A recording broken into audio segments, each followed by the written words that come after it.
had been deeply moved by images from other war photographers from Vietnam, from Bosnia, Rwanda. And I wanted to follow in that tradition of making images to try to shake people from their indifference.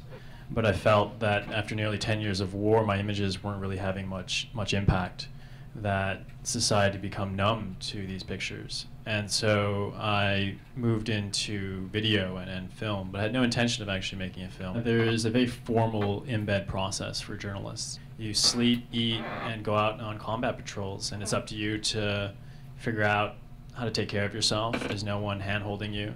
And that's where I first met Nathan.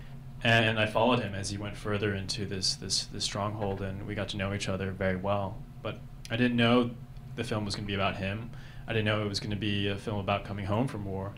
And it wasn't until the Marines were stepping off the buses back in North Carolina, and I realized that Nathan wasn't there. And I asked the rest of the guys, well, where is he? And they said he was shot 2 weeks ago.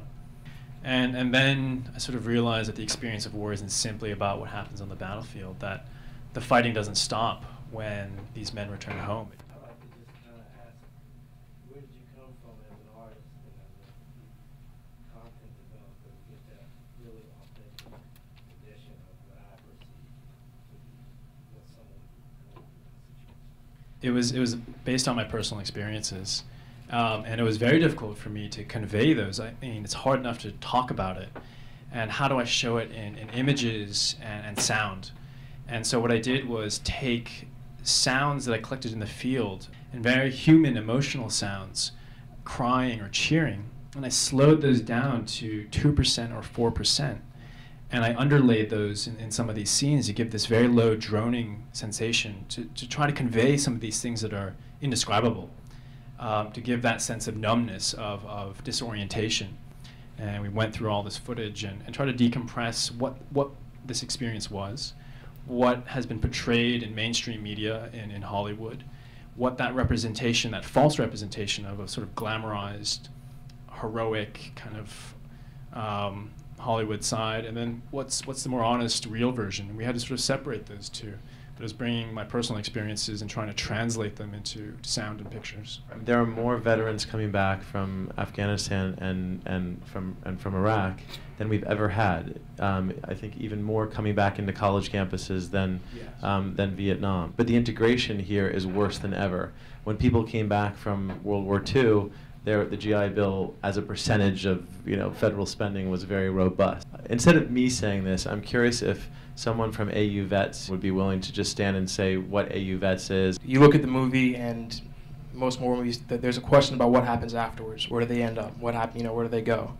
And the fact is, a lot of people end up right here, and they're on campus. While some of them may get back and may feel like they're ready to be college students, you still carry with you this idea that you are a soldier, you are a veteran, and it's slightly alienating to a lot of people to be on a college campus. So what our veterans group tries to do first and foremost is ensure that no veteran feels like they're alone on this campus. And there's an advocacy component to it, there's a civilian component to it, but primarily it's to provide a transition point between military and civilian life. And quite honestly, we wouldn't be providing this home, the safe location for veterans without civilians as part of our group. We're willing to help out, we're willing to volunteer. What we learn from civilians, I think, is equally, if not more important, because you guys are the ones that eventually do welcome us home and do make us feel like there's a place for us here on campus. And that doesn't come naturally, doesn't come easily, but it is with the support of civilians that we can overcome. When I first heard this was coming onto campus, I felt, and we talked about it in the group, that this was something that we were approaching with caution, because we're talking about issues that a lot of our members are still faced with dealing with. What it provides, nevertheless, to civilians is a very good view of kind of the issues and the emotions and just the aesthetics that you deal with when you come back. Sidney Freedberg was the defense reporter for the National Journal for 13 years. And since then has been running a project called Learning from Veterans.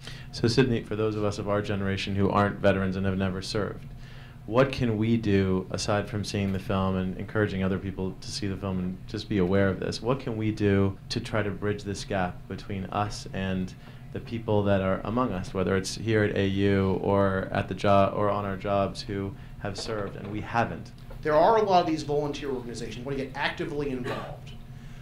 There is National Military Family Association, which is basically run by military wives for, a lot of them volunteers, and a lot of them for next to no money.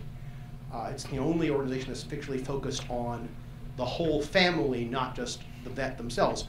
I mean, Danfung said very rightly, this doesn't end when you come home. Please, stay involved with us, with Reactive Film College Action Network. Thank you all for coming. Thank you.